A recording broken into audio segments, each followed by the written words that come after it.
right, I'm back with divorce lawyer and author of If You're in My Office, It's Already Too Late. It's my buddy James Sexton. And we're tackling relationship questions in the audience. Francisco has a question about infidelity. Francisco, what's going on? Hey, Steve. Hey, James. Hey, Francisco. Thanks for taking my question. Sure. So I'm 36. I've been dating a girl for the past 4 years. I was getting ready to pop the question, and then something big happened. I found out she was cheating on me. Yeah, a friend of ours saw her leaving a bar with another guy. They got back to me. Of course, I confronted her about it. She admitted it. She said she was really sorry and that it was a mistake, that she loves me and that it's never gonna happen again.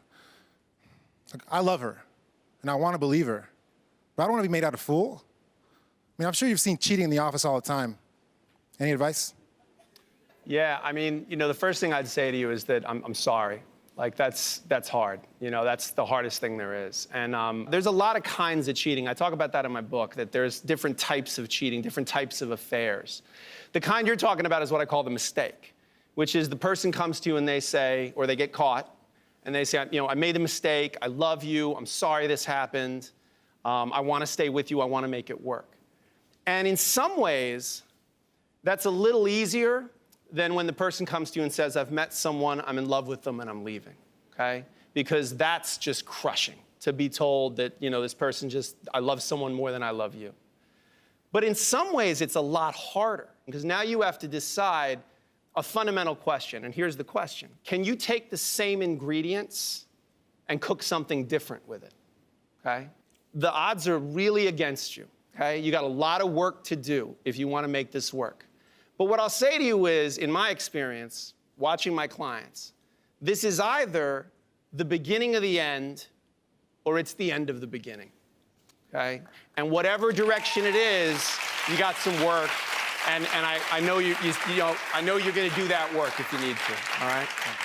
All right. If I was you, dude, saying all that, like he said, this could be a mistake, but how? So if we hit a rough spot, you're gonna go fix it outside the relationship. It's rough. Yeah, man, I'll get another chick. Yeah. I've been married 6 years, and my husband is a great guy, but he's a creature of habit. Like, he goes to the gym at the same time every day. He eats lunch at the same time every day. When we go to restaurants, it's the same local restaurant. We go on vacation, same vacation spot. Yeah, right? I need to know. I need some help. What can I do about it?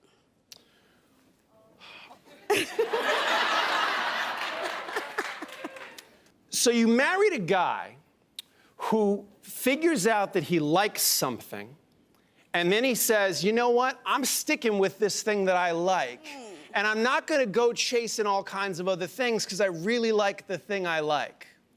That doesn't sound too bad. That actually sounds like why he got married, right? He got married, because here's the other thing. Let's try it the other way. What if you're married to a guy who every shiny thing that he sees, every new thing, that's what catches his eye. That's what he wants to do. He's distracted by every new thing that happens. That's not a guy you want to be married to. That's a guy you end up in my office when you're married Oh, to. no, that's Okay? true. So that's the first thing. But the second thing I'd say to you is, why does everything have to be one person? That's one of the biggest myths that I think ends up causing people to be in my office, is that the person you marry has to be the best lover, best friend, best conversationalist, best parent, best financial person to do a partnership with for your family finances. They gotta be everything to you. Maybe this is something you're not gonna get from your husband. Maybe your husband's not the guy who's gonna wanna go out to every new restaurant, so maybe you go out with one of your girlfriends to the new restaurant. Okay. Maybe you go out with one of your college friends. Maybe you go out with one of your coworkers to the restaurant. Right. And you know what might happen? You're out at that restaurant, you come home, you say to your husband, oh, we went to the new restaurant, it was so amazing. He's gonna wanna try that restaurant. Okay, that sounds good. Okay, I'll try it, definitely. I'll try it. Thank you. All right. You've got a guy. Yes. Who likes the same thing. Well, guess what?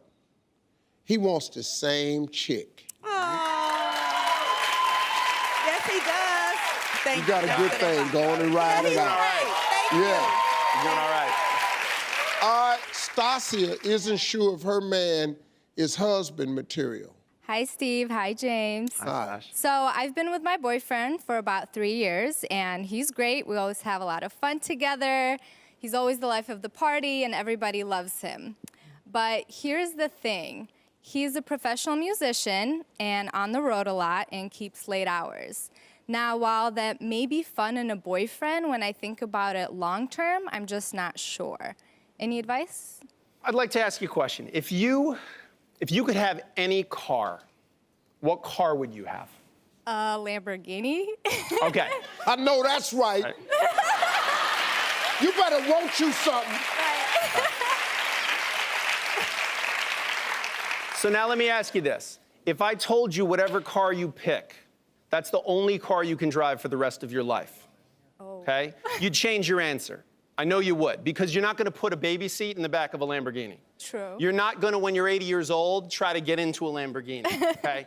The skill set, the job description for a boyfriend and the skill set job description for a husband, they're not the same. Don't give up on the guy just because he's a professional musician. There's plenty of businesses, plenty of jobs that the lifestyle could be a crazy lifestyle, but talk to him about it. Okay. Sit down and say to him, listen, here's what my goals are. Here's what I want our life to look like eventually. And hear what his perspective is. He might have plans too. He might be getting tired of that on-the-road lifestyle and have different plans. Give him a chance to talk to you about it. But remember, you're buying one car for the rest of your life.